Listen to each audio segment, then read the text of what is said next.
Hallo julle, is Futuro, ons is weer terug. Ons wys bietjie vir julle vir Hartenbos. En van Hartenbos, mooi sonsopkoms. Ja, as jy nog by Hartenbos was nie. Jy moet eintlik vra, wie was nog nie daar nie? Dan sal jy weet waaroor dit gaan, as jy eers jou voete daar in 'n tent gesit of 'n karavaan gesit het. Maar dit daar gelos, van Hartenbos het ons die hal so vir 2 dae gaan besoek. Ja. En vir julle wat nog nie in die hal was nie, kyk gerus na die volgende episode. Daai pad daar af, dis biere hel, maar dis hemelsmooi. Uit die moeite werk na 'n paar speurtogte. Van die hel het ons hom deurgevat na op die dam toe, daar buite Oudtshoorn. Daar is nou 'n baie lekker kampplekkie, regtig waar een van die boeke. En terwyl ek daar was, terwyl ons daar was, het ek vir Amanda Vermydingspoort gaan wys. En vanaf Vermydingspoort het ons ook die Swartbergpas gedoen.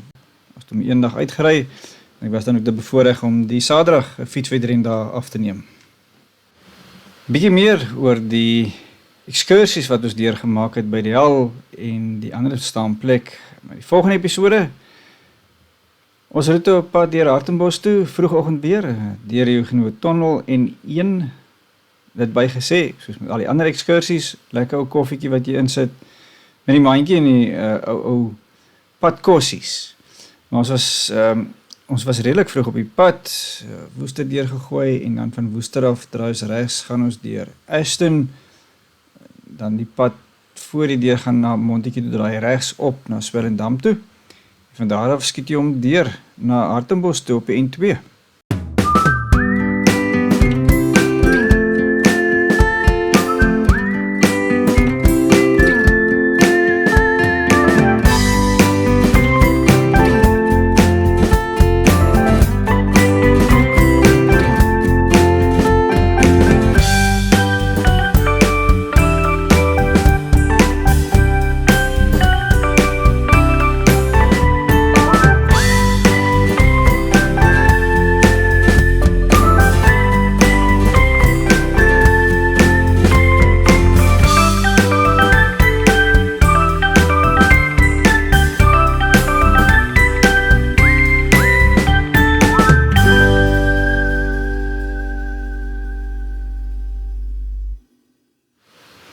ATKV Hartenbos, hulle bestuur natuurlik die Hartenbos strandoord.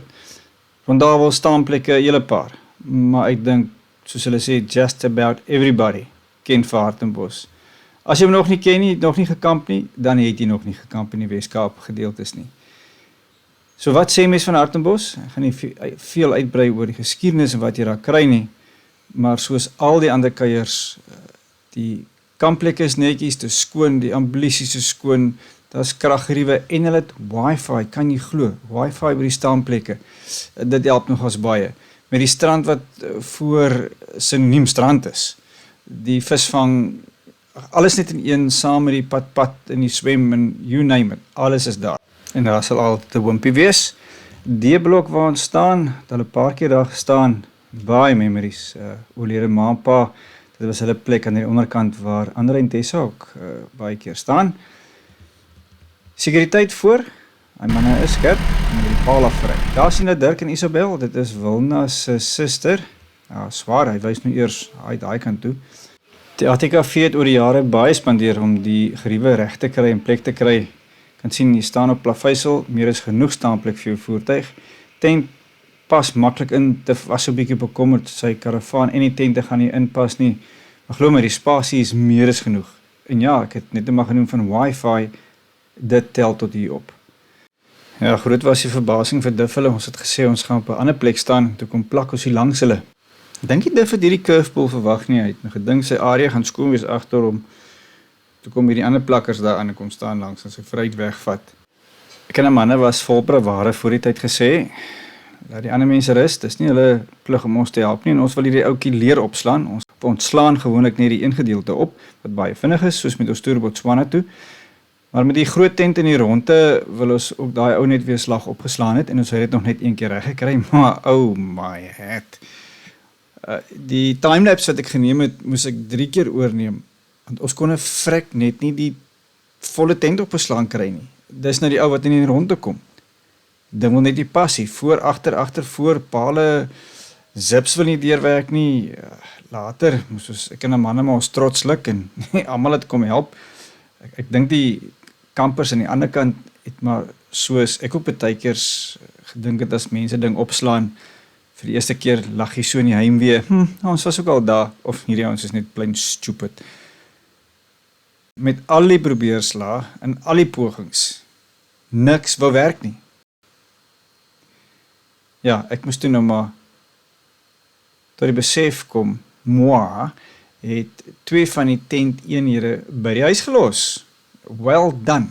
Maar ten minste kon ons 'n gedeelte van die tent opslaan wat ons kon gebruik het. Maar ja, daai was nou 'n duur dom lesie. Toe ek by die huis net voor ek weggesien ek hierdie 2 grys seile wat lê en ek dog is deel van die ou tent.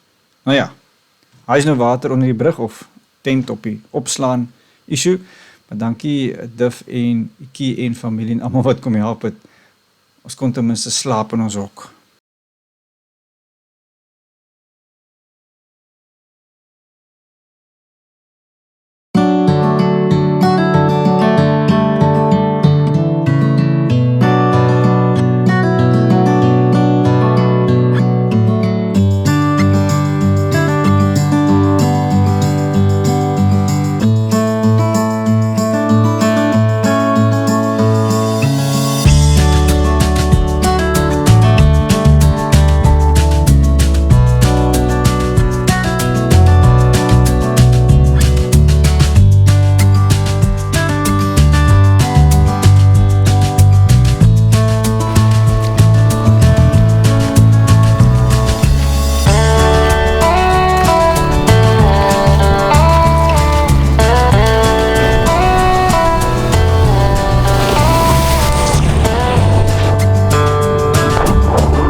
Dit was Reino se verjaarsdag.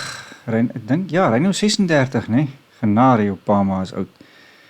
Maar as jy 'n plekkie soek om te eet by Mossel Bay, Delfino's, groot porsies, goeie porsies.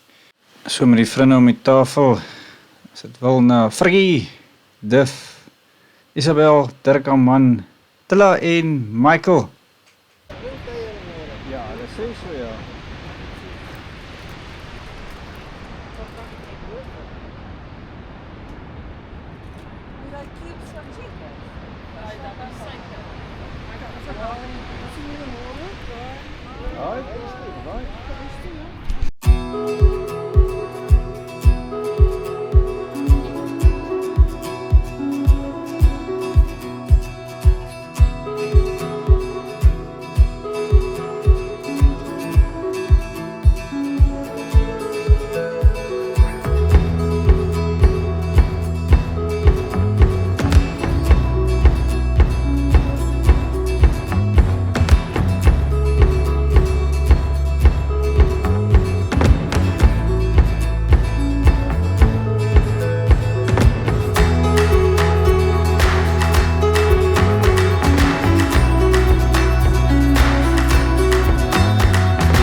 Outeniqua Powervan, die ouetjies gebaseer daar by George Museum, by die stasie.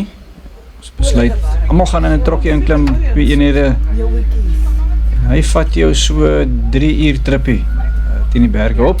Nou die Powervan is in die vroeë 2000s deur Nico Maree, voormalige skoolhoof van George, sy primêr gestig, deur ou inspektrollies van Transnet aan te koop. 7 tunnels in die area en hy is 'n trein deur die Outeniqua berge. Baie lekker, baie interessant, sit agteroor, soos hulle sê, geniet die rit.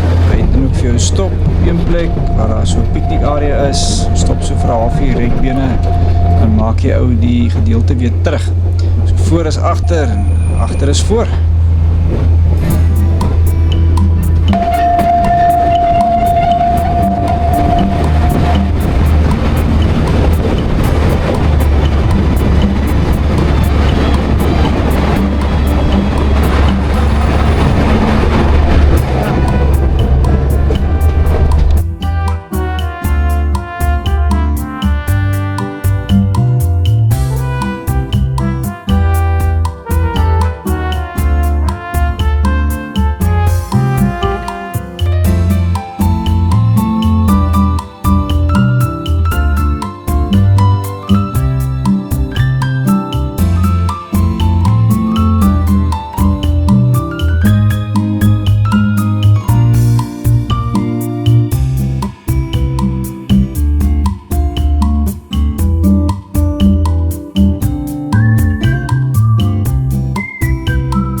George Museum. Tot my skande sal ek erken dat ek nie geweet het van hierdie ou se bestaan nie. Tot en met ons nou 'n besoekie afgelê, want die Powervan trek in die area weg, is in die gedeelte van hierdie saal. Maar gooiste was ons nou verbaas, die kwaliteit van die herstel of die hernuwing van al hierdie voertuie, die sleepwaens, die stoomtreine, die motors wat daar is, alles binne, is regtig waar topklas. Soos ek sê, I'll take my hat off. Dit is in goeie bewaring, dit word goed bewaar, dit word goed na gekyk, en as jy so begin deurstap, slaan daai nostalgie jou, en veral by my as kind, ek weet my pa het op die stoomtreine begin werk as 'n stoker, en as kind natuurlik die vrypas, het ons elke jaar ons vakansietjie op die slaaptreine gehad met die stoomtreine van vooraf. So dit was regtig waar baie interessant, baie lekker gewees om hierdie ouens weer so te kom beloer, maar net om te besef ook in ons eie land, dat daar nog mense is wat omgee vir hierdie tipe ding, is natuurlik ook 'n privaat organisasie wat hier nou loer, en mooi na kyk, Die ingang is gratis en daar's regtig waar baie om na te kyk. Die geskiedenis wat hulle vertel van die ontstaan van die eenhede self, nie net die stoomtreine nie, maar soos byvoorbeeld lugvaart, dan ook die voertuie en die spoorvervoer in die area, dit was nogals baie interessant geweest. So as jy nog nie by George Museum was nie en gedink, of miskien gedink het, is sommer 'n ou tipe museum, doen jouself 'n guns, gemaak 'n draai. Jy sal verseker nie spyt wees oor jou besoek by hierdie museum nie. Hou bietjie verder dop, ek kom 'n paar interessante ou voertuie, ou brandweerwaans, ou trokke, ou karre, ou memories. Kyk om deur, ek dink daar gaan nogals 1 of 2 van hierdie ouetjies wees wat so 'n snaar daar by jou roer.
saam met die program volgende week die sporthoogtepunt. Dis wat ook nie die Olympiese spele, bietjie regs, ja, hy is daar. Aanloop, kyk jy aanloop, maar dan kom hy aan boem. So 'n bietjie ligtepunte vir Mark in en om Hartenbos. Daar by Elvis Broe, 'n draaitjie gemaak is by die seefront. Pad konings, koninginnes, konings, die punte daar by Mosselbaai en die res wat gaan volg. Baie dankie dat julle die eerste episode saamgetoer het. Ek weet ons het lanklaas 'n bietjie inhoud gebring. Ons waardeer. Wees so gaaf, ondersteun die program, subscribe, gooi die ou duimpie in die lug. Dit help ook met die algoritmes soos hulle sê. Tot volgende keer wanneer ons die ander pad gaan volg.